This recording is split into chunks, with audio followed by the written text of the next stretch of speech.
ওই আমার 14 বছরের ছেলে, তখন একটাই মাছ খেতে, তখনও এই ইট।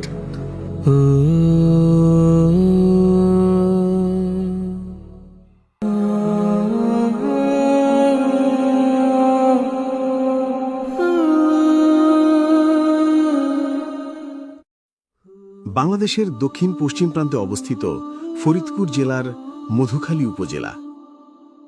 এই উপজেলারই একটি বাজার ভূষণা বাজার। আর এই বাজারের একটি স্কুলের পাশে শত ব্যস্ততার মাঝে লুকিয়ে আছে এক প্রতিভার গল্প।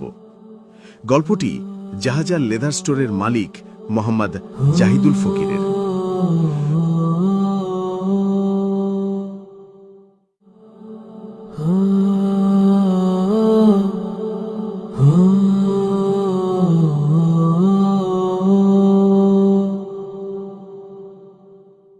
দক্ষতা মহান আল্লাহর পক্ষ থেকে এক অমূল্য নিয়ামত, কিন্তু সেই দক্ষতা যখন দারিদ্র্যের আধারে চাপা পড়ে যায়, ঠিক যেমনটি ঘটেছিল জাহিদুল ফকিরের জীবনে।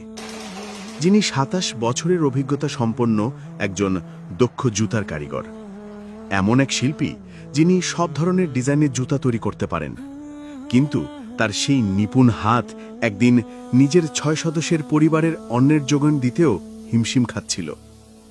আল্লাহ দিলে ভালো আছি এখন, আল্লাহ পাক একটু ভালো রাখছে।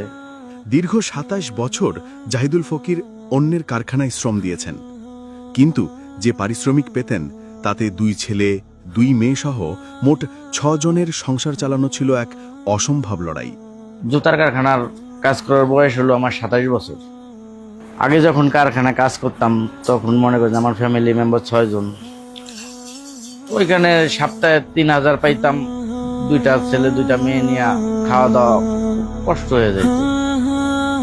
দারিদ্র্যের কষাঘাত সবচেয়ে বেশি স্পর্শ করেছিল তার সন্তানদের। ওই আমার 14 বছরের ছেলে, তখন দিন ভরে কাজ করতো, রাত্রে করতো, বাবা ব্যথা। একজন দক্ষ কারিগরের এই হাহাকার পৌঁছে যায় আস-সুন্নাহ ফাউন্ডেশনের দক্ষতা ভিত্তিক কর্মসংস্থান প্রকল্পের দায়িত্বশীলদের কাছে। আস-সুন্নাহ ফাউন্ডেশন থেকে 3 লাখ পাইছি। আস-সুন্নাহ ফাউন্ডেশন যে 3 লাখ দিয়েছে, প্রথমত যা যা আমার লাগবে সবকিছু কিনছি।